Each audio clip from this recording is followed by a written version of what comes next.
Our first guest of the morning is Representative Doug Collins, the Republican from Georgia, a member of the Oversight and Government Reform Committee, also a member of the Foreign Affairs Committee. Welcome.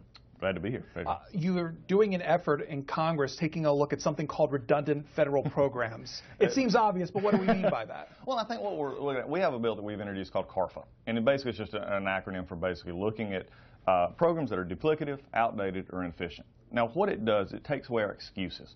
This should be done already in our congressional oversights with appropriations, but what we're doing here is taking a special committee, almost a BRAC style, if people want to understand it that way, the BRAC style commission that basically says, let's look at these programs, let's come in agreement, both Republicans and Democrats. We talk about it all the time, so let's come together, put this on the floor, straight to the floor, up or down vote, no amendments, and you say you're either for cutting this or you're not for cutting this. So it just gives us basically another tool in the toolbox, but it also takes away our excuses for programs that are just out there and wrong. So examples of programs that you would deem redundant? Well, I think you've got duplicative in our catfish program is one in which we have two the multiple inspection programs for the same basic program in our catfish program. Catfish as in the fish. In the fish, yeah. Okay. I grew up in North Georgia. We caught catfish. We looked at them, inspected them, and said, yep, looks good. Let's throw them in the bucket and then go. But this is the kind of programs that have been talked about for years and just never acted upon because they end up back in the Farm Bill again or they end up in the omnibus bills. So we're just simply saying, let's take some of the political pressure out. Let's just take it with something that both Republicans and Democrats, independents, no matter what, we all know it's there. Let's look at it, let's talk about it, let's confirm the ones that we can, bring it to the floor, and then you can explain you're either for cutting and getting government more efficient or you're not. How do we get to the point where we have programs within the government that duplicate themselves in what they do? I think it's just over time. It's one of those, it's just government creep. It's just one of those things where a good idea starts here. I mean, when you have multiple agencies that do housing, you have multiple agencies that do the other issues that we look at from Social Security disability benefits, those kind of things where you got duplicative payments going on.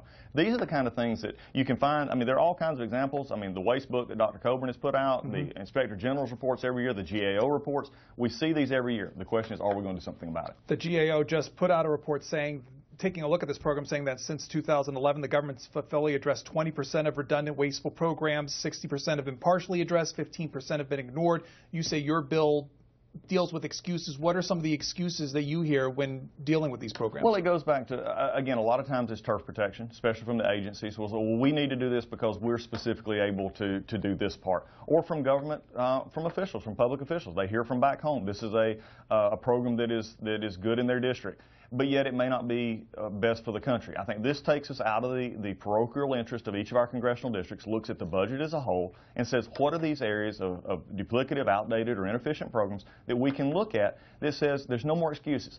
Let's quit telling the American people that we're going to get our fiscal house in order. Let's do something about this in a way that brings it to the floor. These can be done, but we just haven't done it. So is the best way starving programs that are duplicative of its funding? Is it condensing the agencies? What's the best way in your mind? The best way, I was a state legislator before I came here, in which we had to actually balance the budget. And one of the issues that from a Republican perspective we've always looked at is said these areas of government waste or inefficiencies. And I sponsored a piece of legislation in Georgia that consolidated government-to-government agencies that it did eliminate positions. It saved $2 to $3 million first in initial implementation, $10 to $15 million over time. That's actually what we, as Republicans, have always said. Look at the programs that needed to be cut or are consolidated so it makes it more efficient. The same job's getting done, the same programs are taking place, and it's a government-to-government function. That's what's so frustrating many times. Many of these agencies are government-to-government functions. They don't even deal with the general public, but yet we continue to have them, and that's something we just need to address. Who's with you on this effort? We've had good support from both Republicans and Democrats. We're working it now. We've just introduced the bill, working on co-sponsors, and when members hear the process, they say that's something they like the concept of, because really it does take out the process. And we've had such a broken appropriation system over the past few years for many reasons, and not to blame our appropriators. They work hard at what they're doing. But this just is another way that we can get back to giving another tool in the toolbox for cutting and getting our fiscal house in order. Our guest represents Georgia. He's Doug Collins, Republican from Georgia, and